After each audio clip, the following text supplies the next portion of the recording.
What is going on, Tentacrew? My name is Billy the Squid, and I do not recommend picking the Wretch as your starter class for your first playthrough of Elden Ring, especially if you are new to the Souls-likes, and I'm going to explain why.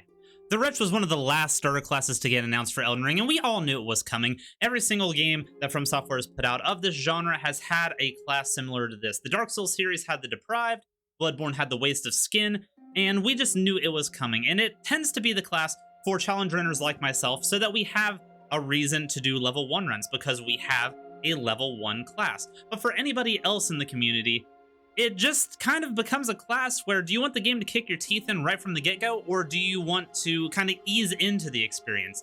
If the answer is yes, kick my teeth in, soft foods are easier to digest anyway, the Wretch is the class for you. But I've been seeing a lot of people recommending that new players or people for their first run of Elden Ring pick the Wretch, and for experienced players, sure, go for it. I don't see any reason why not. I'm not going to tell you what to do.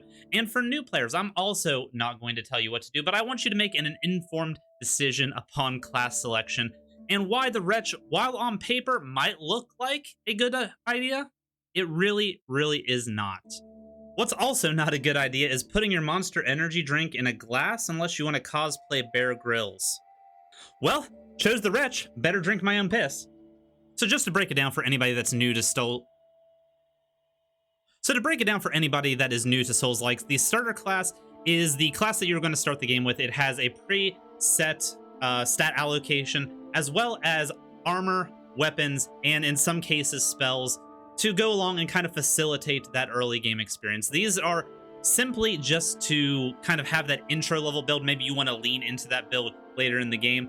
It gives you a taste of what a build in that style can go. And these builds range from level 1 up to level 10 in Elden Ring's case, with the Confessor being level 10. Primarily, what experienced Souls players are going to go for when it comes to a starter class is the stat allocation, because in these games, your base stats cannot be pushed back past whatever their base is. Even in Dark Souls 3, when you could respec your points, Dark Souls 2 had the same system, you couldn't take those points back past what your starter class had. So having a good min-max for your build was very important. But for new players or people that are just wanting to casually play through these games, min-maxing isn't that big of a deal. And with that in mind, the Wretch, with its straight 10s all the way across the board, might seem very, very appealing. I've seen the Wretch doted as the true freedom build. Freedom to take your build any direction you want to go with no constraints preconceived by your starter class. And that is both right, wrong, and assuming that the player is actually going to get to the point where they have a full build if they take the Wretch. I'm going to boot up Dark Souls 3 to explain this, because it is a 1-to-1 ratio between Dark Souls 3 and Elden Ring on how the Deprived or the Wretch in Elden Ring's case affects a new player's experience. And I just kind of want to break it down on a game that I actually have my hands on. I want you to also keep in mind that the Deprived in Dark Souls 3 starts off with a few extra things like the wooden shield and a loincloth. The Wretch in Elden Ring is going to start off with nothing besides the wooden club. So yes, as you can see, straight 10s across the board, all things balanced, just like Thanos would have wanted. And this can be very appealing to people that are wanting to have free flow of whatever their build is going to be. And I do agree that this, from a casual perspective or a first player perspective, is a very enticing argument. It makes it so that you don't really have to make a choice straight up. You can kind of free flow your build as you are progressing through the game. And the other classes kind of spec you in more so into a build right off the get-go. And I can understand where this initial choice, it could be easy to default to the Wretch in a fear of picking a build and then not liking it.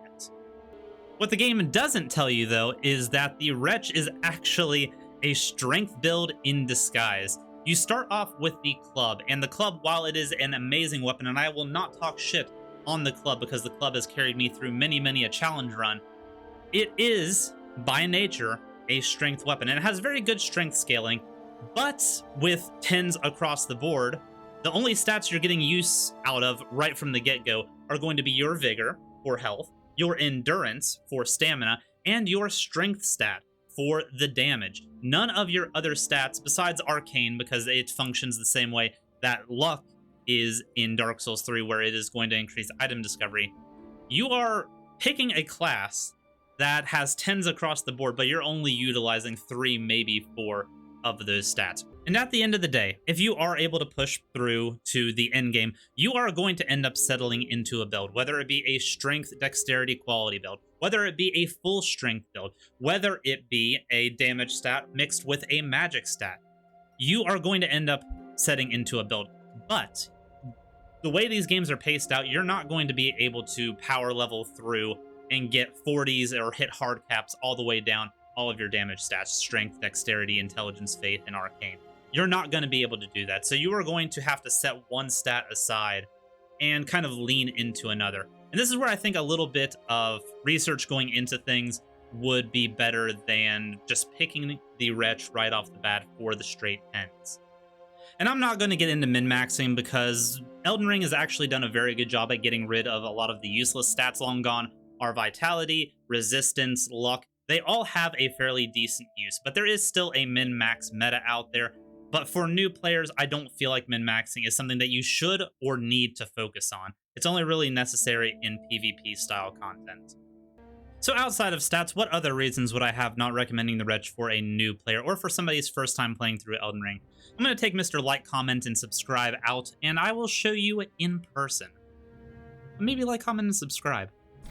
So here we are, as close to the Wretch as we can before Elden Ring comes out.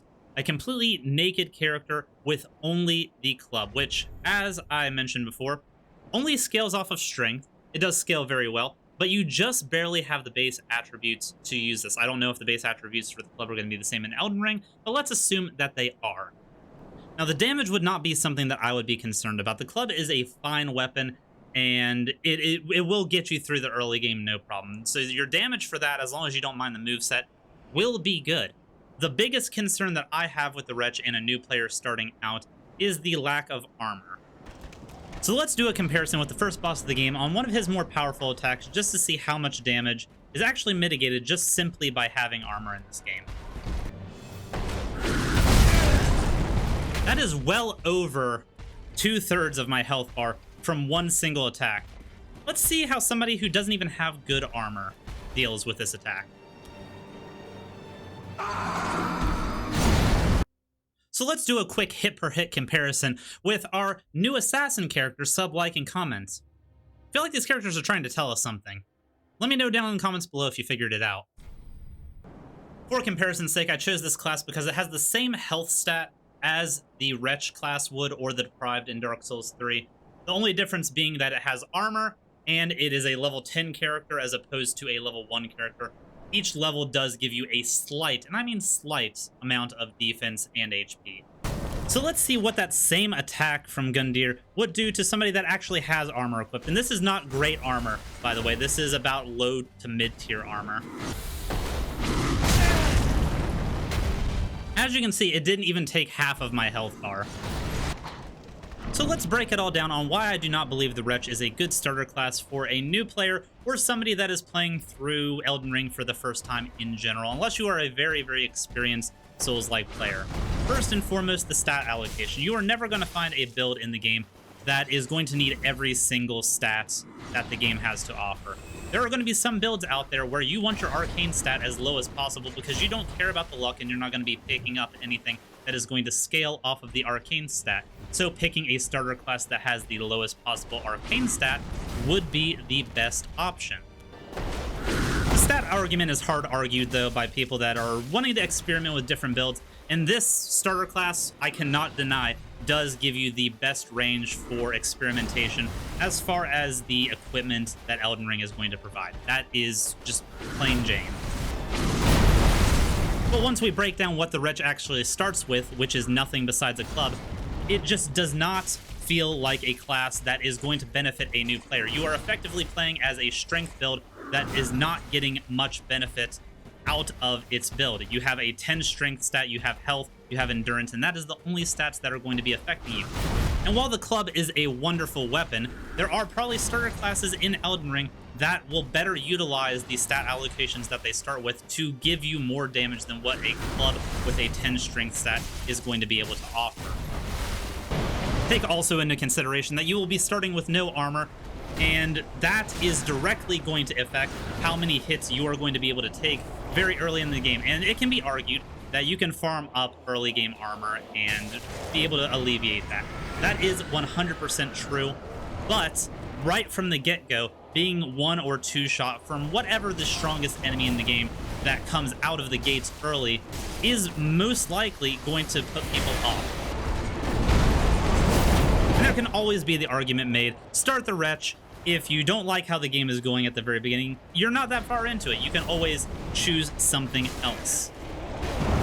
But from a game series that has already been touted as one of the most difficult games that you can buy in the modern times, having that experience immediately be made apparent from a class selection choice, they might not realize how much better the other classes are than what the Wretch is. And that could put people off right from the get-go. So for this is why I do believe that the Wretch, for a new player and for somebody on their first run of Elden Ring, it's just not the play. But let me know what you think down in the comments below, Tenna Crew. Much love. Bye-bye.